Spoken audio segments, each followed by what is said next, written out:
Oi, tudo bem com você? Meu nome é Átila Almada, eu sou professor de literatura, palestrante e escritor, e você está no canal da Almada Consultoria, que é o melhor lugar para você aprender um pouco de todas as vertentes dessa imensidão que é a nossa língua portuguesa. Hoje nós teremos o nosso último encontro sobre a obra O Alto da Barca do Inferno, dentro do estudo do teatro de Gil Vicente, pai da dramaturgia em língua portuguesa. Se você não assistiu aos 3 vídeos iniciais, é importante que assista a eles e na ordem, por meio dos links que eu deixei aqui embaixo. Veja esses vídeos e depois você volte. E aí, conferiu? Gostou? Então, você já sabe que agora falaremos dos últimos personagens que aparecem no Alto da Barca do Inferno. Eu pontuo cada personagem pela ordem em que aparecem no palco, pela ordem em que estão diante das barcas e aguardam aí o seu embarque. Vamos lá.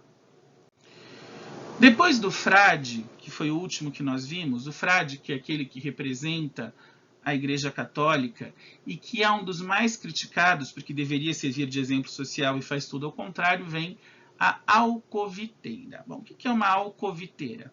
Você pode encontrar alcoviteira, se você for procurar no bom dicionário, como fofoqueira e, mais especificamente, cafetina. Espero que o YouTube não me dê um strike por esse vídeo, mas vamos lá. Falando em português bem claro, a dona do bordel, a dona do puteiro. Exatamente, ela era aquela que gerenciava as meninas, as jovens que se prostituíam no Portugal daquela época, lá do século XVI, que se prostituíam para quem? E esse é um detalhe importante. Se prostituíam para membros da igreja, para a alta sociedade, para advogados, juízes, ou seja, a Brígida Vaz, que é a alcoviteira, tinha ali as meninas que serviam a todos aqueles que deveriam ser os guardiões morais da sociedade, mas eram completamente entregues a tudo que havia de errado. Aliás, ela é a única personagem que tem nome e sobrenome, Brígida Vaz. Não se pode afirmar com toda certeza, mas especula-se que Brígida Vaz tenha sido, de fato, uma alcoviteira famosa à época, conhecida em Portugal, ou pelo menos conhecida em Lisboa, e tenha sido colocada propositalmente dentro da obra de Gil Vicente, dentro do texto do Alto da Barca do Inferno. Não sei, fofoca de bastidores, eu não estava lá para ver, mas que rola aí essa possibilidade, rola. Então, vamos lá. A Brígida Vaz é uma aliciadora de meninas para a prostituição. Como tal, como a dona do bordel, ela chega carregadaça no porto. Ela vem com um monte de coisa para embarcar. E você já sabe, né? Quanto mais coisa a pessoa traz, menos chance ela tem de ir para o céu. Ela traz 600, veja bem, não são 6 e não são 60, são 600 ímens postiços. O que é o ímen? O ímen é uma marca de virgindade feminina, é aquilo que ainda está intacto se a mulher não teve relação sexual, certo? Uma vez que a mulher tem a primeira relação sexual, o ímen se rompe. E por que ela traz 600 ímens postiços? Porque além de dona do puteiro, ela era trapaceira, ou seja, ela vendia como virgens moças que já não eram mais virgens.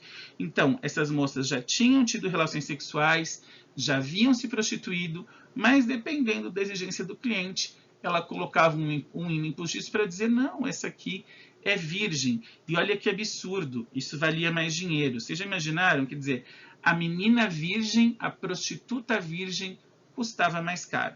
Sociedade muito louca, né? Ela trazia ímãs postiços, então começa por aí, feitiços, outra coisa que a Igreja Católica abominava, bruxaria, feitiçaria, era fogueira direto na Santa Inquisição, objetinhos de sedução, joguinhos, coisas para o momento do mão naquilo, aquilo na mão, e produtinhos de furtos, porque afinal ninguém é de ferro, e ela orientava as meninas dela e ela fazerem ali pequenos roubos dos clientes. Dá para perceber que está tudo torto com a Brígida Vaz, está tudo errado. Porém, por que ela fazendo tantas coisas que a gente fala, oh meu Deus, que absurdo, por que ela não tinha sido morta, não tinha sido presa, não tinha sumido? Porque ela servia todo mundo. Todo mundo conhecia a Dona Brígida Vaz. O frade conhecia, o juiz conhecia, o juiz que ia vir depois, o advogado conhecia, o sapateiro conhecia, o fidalgo conhecia. Ou seja, havia uma quantidade de rabos presos tão grandes que obviamente ela não seria desfavorecida, e ela sabia disso. Ela servia a nobreza, ao clero, aos trabalhadores, aos juízes.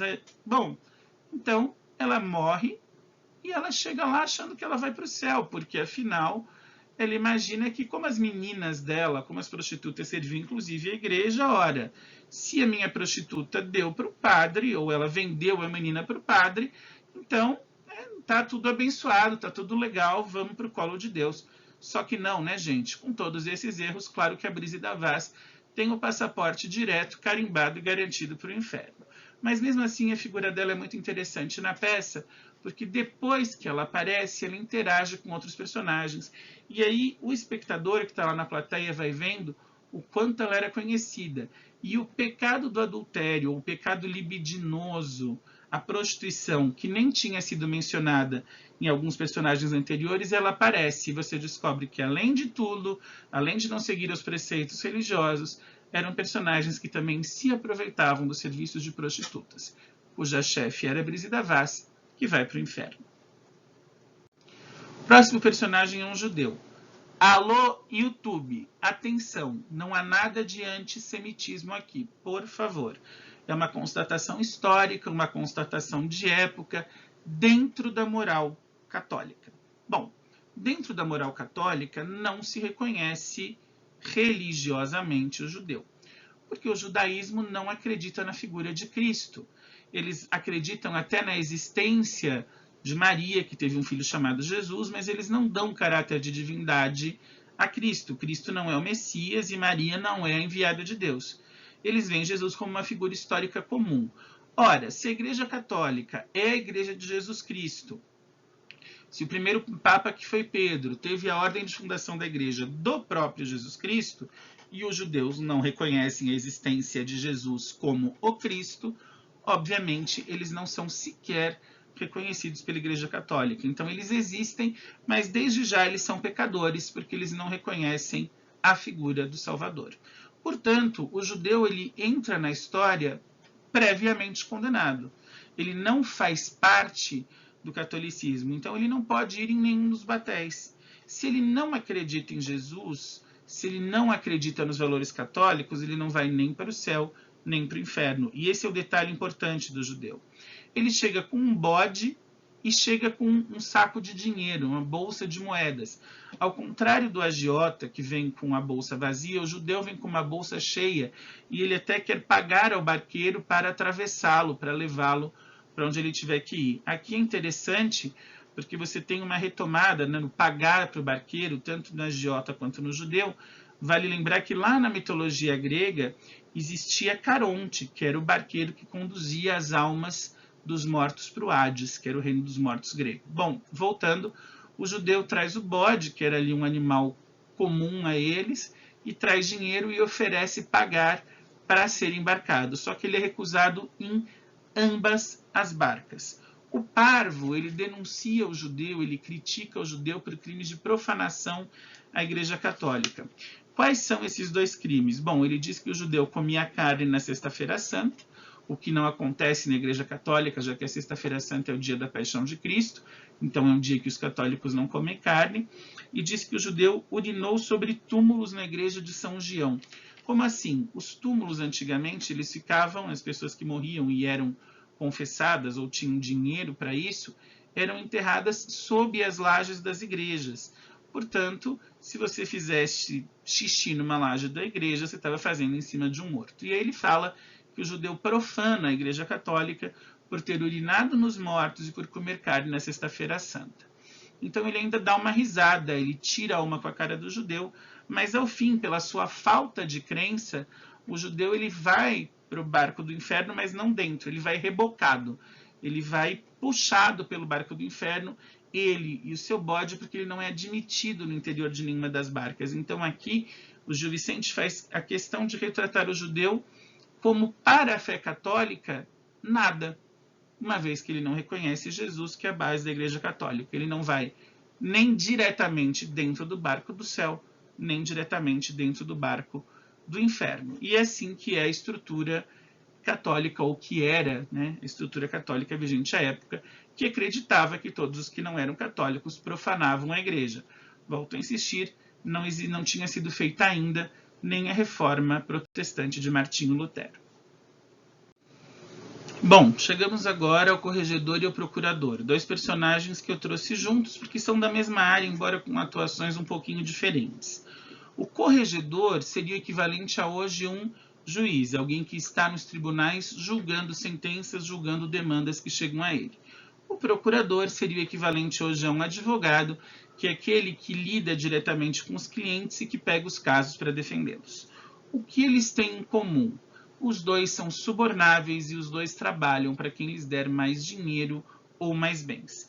O advogado atende aos clientes de maiores posses e manipula os processos, manipula a verdade para poder vencer a demanda daquele que pagou mais. Com isso, ele desguarnece, ele deixa na mão as pessoas mais pobres que muitas vezes necessitam mais da justiça ou que têm razão nas suas demandas, mas por não terem pataca, não terem como pagar, ficam sem o atendimento justo, não recebem da justiça o que deveriam receber.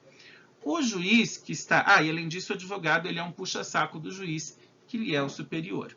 O juiz, que é quem está à frente do tribunal, que está à frente das comarcas, que julga as demandas, é o sujeito subornável. Tanto é que o diabo trata o juiz como amigo de perdiz. A perdiz é uma ave refinada com a qual as pessoas se banqueteavam, que era dada como presente ao juiz para que ele vendesse as sentenças. Então, a perdiz ela é um símbolo desse suborno. O juiz fica indignado quando o diabo diz que ele tem que ir para a barca do inferno e fala, não, eu sou juiz de direito, eu sou uma pessoa que sempre agi com justiça, embora, dizendo isso para o diabo, numa conversa que ele tem separado com o procurador, ele fala, não, eu sei que eu roubei, mas aí na hora de me confessar, eu deixei para lá e Deus não ficou sabendo. Como se, obviamente, Deus não fosse onisciente e onipresente, e é lógico que sabia das falcatruas do juiz. O mais engraçado é que quando o diabo pergunta, mas escuta, e a perdiz ali que a sua mulher ganhou? Ele fala, não, isso é com ela. Se a minha mulher aceitou suborno, o suborno é lá com ela, eu não tenho nada a ver com isso. É tipo a mulher de um cara aí que ganhou milhões vendendo Avon, lembra? Então, é mais ou menos assim. Foi minha mulher, eu não tenho nada a ver, eu sou um santo companheiro. Então, o corregedor tenta culpar a mulher pelo aceite de subornos, e uma das figuras que volta aqui ao debate é o judeu. O judeu é um daqueles que dá mais subornos ao juiz. Aliás, uma das coisas que se critica também no judeu é o acúmulo de capital, o acúmulo que parecia indevido, dentro da moral católica, ok? Como eu disse, nada de antissemitismo, e sim análise da moral de uma época. Então, o corregedor aceita suborno e, pelos subornos que aceita, vai para o inferno. O procurador, que manipula a verdade, que esconde fatos e que não tinha tempo para se confessar, além de manipular a verdade e esconder fatos, morre em pecado, e os dois têm a sua passagem garantida para o batel dos danados e vão embora junto com o diabo. Depois dele chega um enforcado, trazendo consigo a corda. O juiz e o corregedor, esqueci de falar, eles também vêm com algo, eles trazem os papéis dos processos. O enforcado, ele chega com a própria corda, a corda que ele usou para se matar, e ele acredita que o fato de ter se enforcado simbolize um arrependimento e por isso ele mereça ser salvo. Só que, na verdade, o diabo, conversando com ele, mostra, e a conversa tem justamente esse efeito para o espectador, que ele se enforcou só para escapar da cadeia. Ele foi condenado e ele iria para a cadeia do Limoeiro, que era uma cadeia famosa na época em Lisboa e conhecida pela dureza com a qual tratava os seus presos. Portanto, para escapar dessa cadeia, dessa dureza, desse tratamento mais pesado, o cara decide se matar, mas é só por isso. Ele não se arrepende. Ele acha, porque falaram para ele que os suicidas, os enforcados, como a forca é um símbolo de arrependimento, lembrem-se de que Judas Iscariotes, depois de trair Jesus e entregá-lo pelas moedas, se enforcou, se arrependeu e se enforcou. Então, digamos aí que a forca é um sinal de, ao mesmo tempo, traição e arrependimento. O enforcado acredita que a maneira, o modo pelo qual ele morreu seria um passaporte para a salvação. O problema, e a gente já viu ao longo de toda a peça, é que forma tem que acompanhar conteúdo. Se ele se enforcasse, mas se enforcasse por arrependimento verdadeiro, porque realmente achava que fez errado, porque estava consternado, sim, ele teria o perdão, como teve o bom ladrão crucificado ao lado de Cristo. mas ele não se enforcou por arrependimento. Ele se enforcou para fugir da prisão e ele não tinha arrependimento nenhum. Ora, se você pecou e não se arrependeu, não é para o céu que você vai. Lembre-se de que, de acordo com a moral católica, não adianta pecar e pedir perdão, se junto ao pedido de perdão não vier o arrependimento. Como ele se enforcou, mas não se arrependeu, sim, é para o inferno que ele vai. E aí vem os últimos personagens, vem um quarteto, que são os 4 cavaleiros do Senhor, cavaleiros da Igreja combatentes das cruzadas. Vai lembrar que as cruzadas elas foram empreendidas pela Igreja Católica para conter a expansão árabe, a expansão dos mouros em território europeu.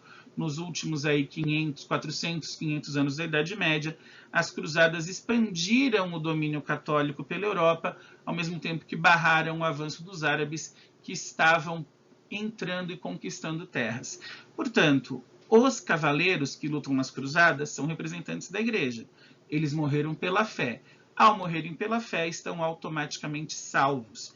Esse é um detalhe importante. Moral católica gritando aqui, moral católica bastante clara.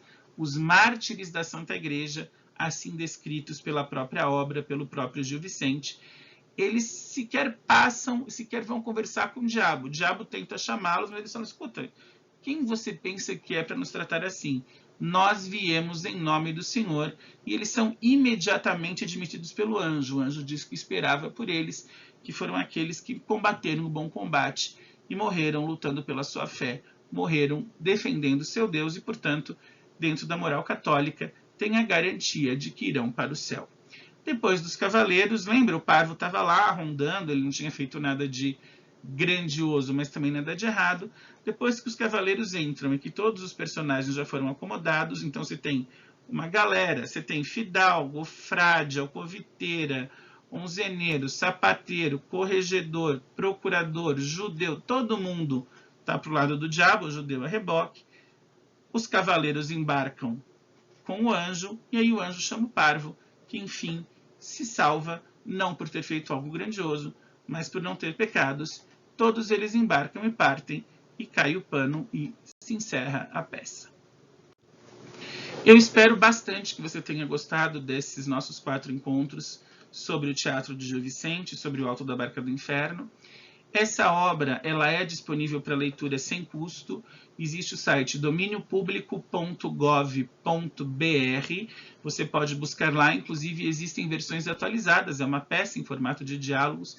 Existem versões atualizadas quanto à língua. O português do século XVI era bem diferente do nosso, não é tão fácil de ler, mas as versões atualizadas e reconhecidas pela Academia de Letras Portuguesa são bem interessantes e dão uma boa dimensão da obra.